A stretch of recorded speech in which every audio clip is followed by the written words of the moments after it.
Assalamualaikum warahmatullahi wabarakatuh.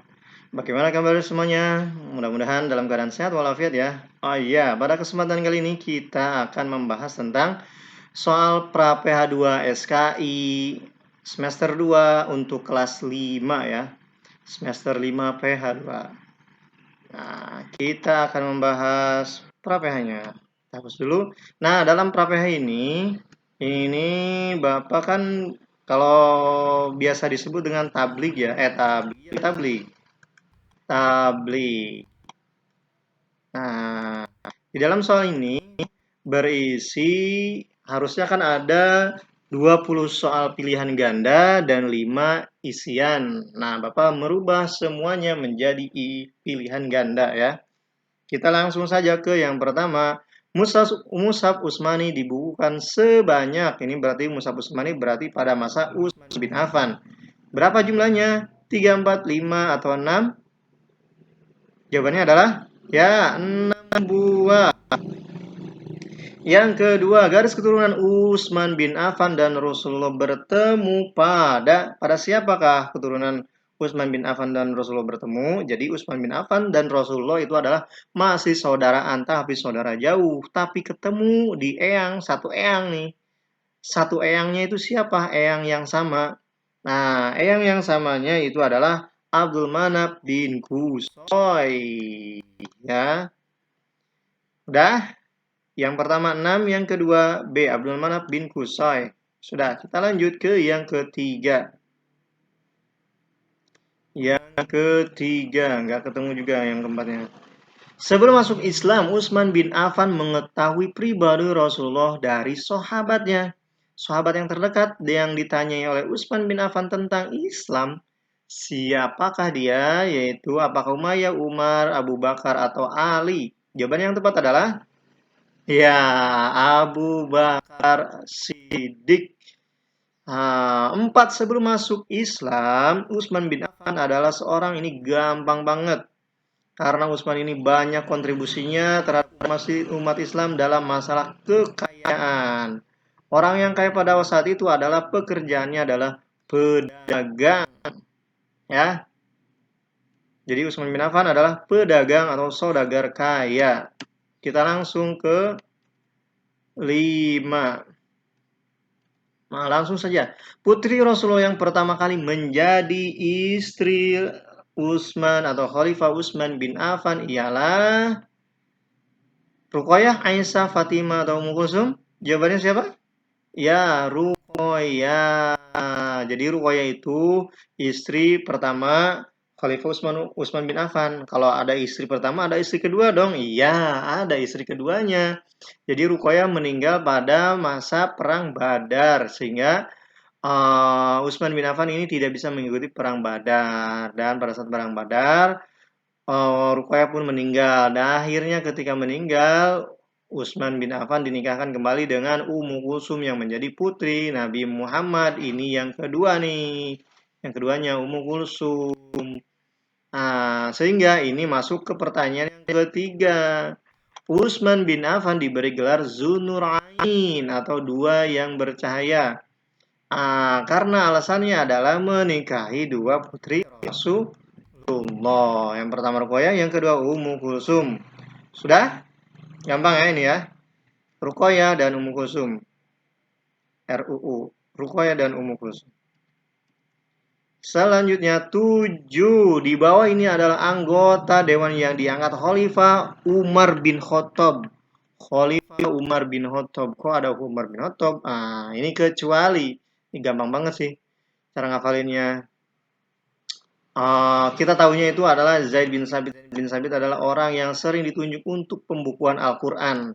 Nah, ketua pembukuan Al-Quran. Biasanya ketua pembukuan Al-Quran tidak diangkat lagi anggota dewan. Sehingga jawaban yang paling tepat adalah Zaid bin Sabit. Zaid ibnu Sabit. Boleh kayak gitu bacanya. Selanjutnya 8. Kita masukin 10. 10. Bisa, supaya bisa. Oke.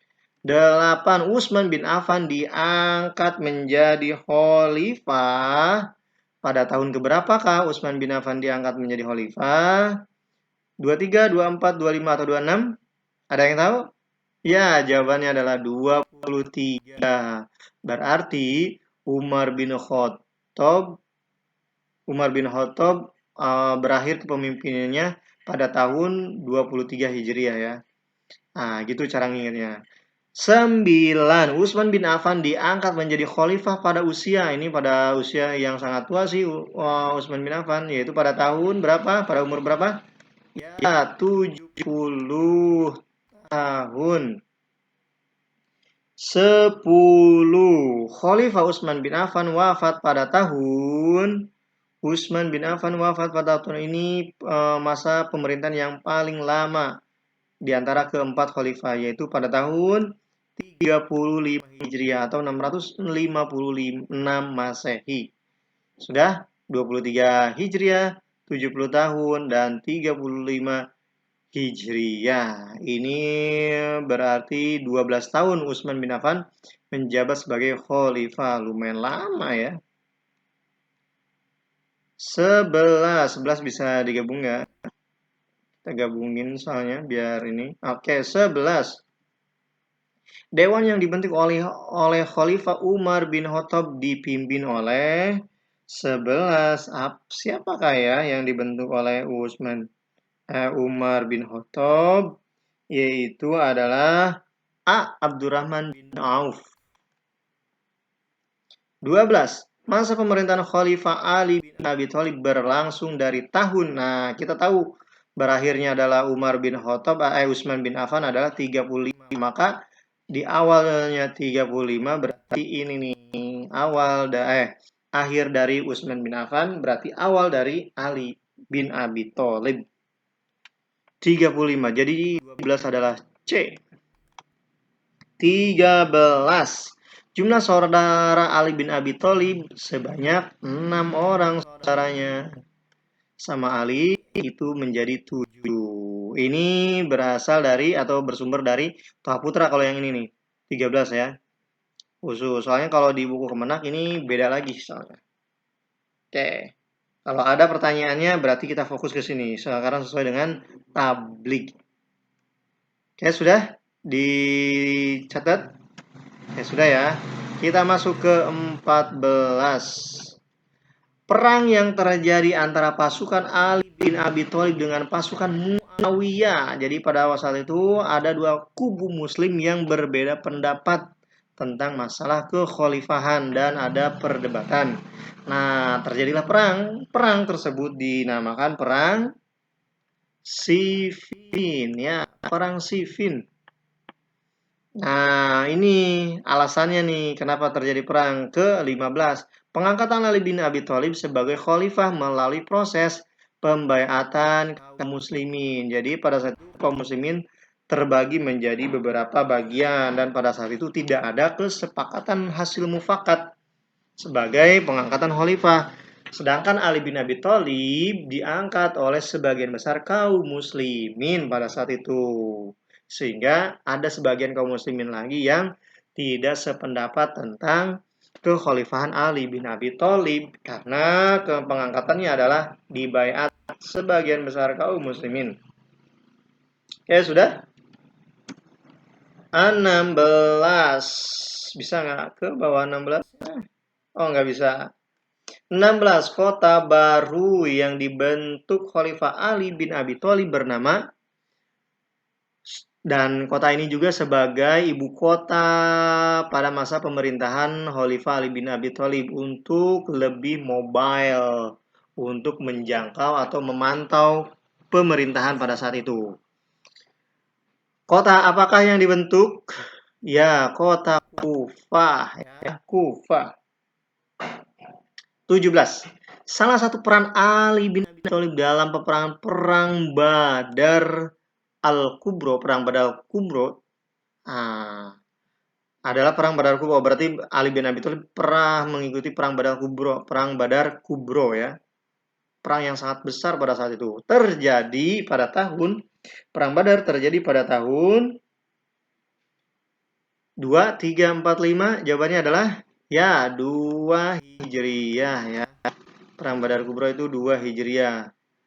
18 tidak terlihat. Kita hapus dulu. Sudah dicatat? Sudah paham? Ini Kufa, ini 2 Hijri. Ya. Hapus ya.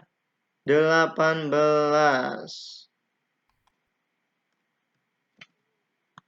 Khalifah Ali bin Abi Thalib meninggal oleh seorang pemberontak bernama, ada pemberontak yang berbeda pemahaman tentang keislaman. Sebenarnya sih masih mentah pemahamannya. Sehingga beliau meninggal oleh orang tersebut, di tangan orang tersebut. Siapakah orang tersebut? Coba, apakah Abdurrahman ibnu Mulzam, Thalha bin Ubaidah, Qais bin Sa'ad, atau Abu Musa al-Ash'ari? Jawaban yang tepat adalah A. Abdurrahman bin Muljam. 19. Gubernur Kufa yang diangkat oleh Khalifah Ali bin Abi Thalib adalah siapakah? Utsman, Umroh, Sahal, atau Qais? Umroh ternyata jawabannya. 20 tidak terlihat. Kita ulangi lagi. Orang yang membunuh atau orang yang Ali bin Abi Thalib meninggal oleh atau di tangan orang yang bernama Abdurrahman bin Mulzam. Gubernur Kufa adalah Umroh bin Shihab. Sudah. 20. Gubernur Basrah yang diangkat oleh Khalifah Ali bin Abi Thalib. Ada Basrah, ada Kufa ya ini. Basrah, karena pada saat itu banyak kota yang dibentuk oleh Ali bin Abi Thalib. Kalau Kufa itu sebagai ibu kotanya pada saat itu, kalau Basrah ini masih tempat yang besar juga, cuma belum tidak dijadikan ibu kota pada saat itu. Nah, sedangkan Basrah digubernuri oleh Utsman bin Hanif. Ya, Utsman bin Hanif. 21. Ali bin Abi Thalib merupakan orang yang pemberani. Kata kuncinya adalah pemberani. Terutama ketika membela agama Allah dalam setiap pertempuran. Sehingga Ali bin Abi Thalib kalau misalkan dilihat dari setiap pertempuran, dia pasti yang terdepan. Dan dia pasti 3 orang sahabat yang biasanya bertarung di awal mula peperangan. Karena itulah beliau diberikan gelar Asadullah. Ini ada kata kuncinya. Asyadullah. Cari yang ada ininya. Ini ada Allah. Ini ada Allah. Asyad itu adalah hewan yang sangat buas. Siapakah yang sangat buas di sini yang bernama hewan? Ini singa. Ya, berarti singanya Allah. 21 singanya Allah. Sudah? Yang 20 Utsman bin Hanif, yang kedua singanya Allah. 22. Tadi 21 singanya Allah. 22. Oh, ternyata Ali bin Abi Thalib banyak gelarnya ya. Gelar lain yang dimiliki oleh Khalifah Ali bin Abi Thalib adalah radhiyallahu anhu, karamallahu wajah, alaihi salam, atau Dzunurain. Ada yang tahu nggak ini? Deneng. Kita tentuin dulu. Coba pilih. 1, 2, 3. Apa jawabannya? Oke, kita tentuin ya. Kita lihat jawabannya. Jawaban yang paling tepat adalah karamallahu wajhah. Semoga Allah memberikan keberkahan kepada wajahnya. Artinya, ini diberi gelar kepada Khalifah Ali bin Abi Thalib karena Ali bin Abi Thalib tidak pernah melihat kemaluan dirinya sendiri walaupun pada saat mandi ya. Dan beliau juga sering menatap masa depan dengan yang lebih bagus, tidak melihat kejelekan di masa depannya. Kayak gitu. 22. Dan ini menunjukkan selalu Ali bin Abi Thalib ini selalu optimis. 23 sekarang. 23, 25 enggak terlihat. Langsung 23. Khalifah Ali bin Abi Thalib wafat. Usia berapakah Ali bin Abi Thalib wafat? 60, 61, 62, atau 63? Jawabannya adalah 63. Ya. 63. 24. Khalifah Ali bin Abi Thalib menikahi putri Rasulullah Sallallahu Alaihi Wasallam yang bernama ini gampang banget nih. Putri Rasulullah yang sangat dicintai oleh Rasulullah siapa? Fatimah Zahra. Ini dia Fatimah Az-Zahra. Ya, sudah? Oke, 25. Ini kegedean. Fatimah Zahra. Terakhir 25. Ini gelar lagi Nabi Muhammad. Gelar. Iya benar. Gelar lagi Ali bin Abi Thalib. Sahabat Ali terkenal sangat cerdas sehingga dengan kecerdasannya beliau dikenal sebagai pintu ilmu di kota ilmu. Babu ilmu min minal ilmi. Babul ilmi. Pintu ilmu dari kota ilmu. Kota apa ya? Jadi sebelum kita memasukin kota itu, kota ilmu, kita harus melewati pintunya. Nah, pintunya itu Ali. Sedangkan kota ilmunya siapa? Kita lihat Ali belajar dari siapa? Ya Rasulullah. Jawabannya adalah kota ilmu yang dimaksud adalah Rasulullah Shallallahu Alaihi Wasallam. Oke, pembahasannya sudah dicukupkan sampai 25. Mudah-mudahan bisa bermanfaat. Dibaca lagi latihan-latihannya, mudah-mudahan bisa nanti buat PTS, PAT, PAT ya. Ini dibaca lagi untuk PAT nanti, mudah-mudahan bermanfaat. Kurang lebihnya Bapak mohon maaf. Wabillahi taufiq wal hidayah. Wassalamualaikum warahmatullahi wabarakatuh. Dah, sukses ya semuanya.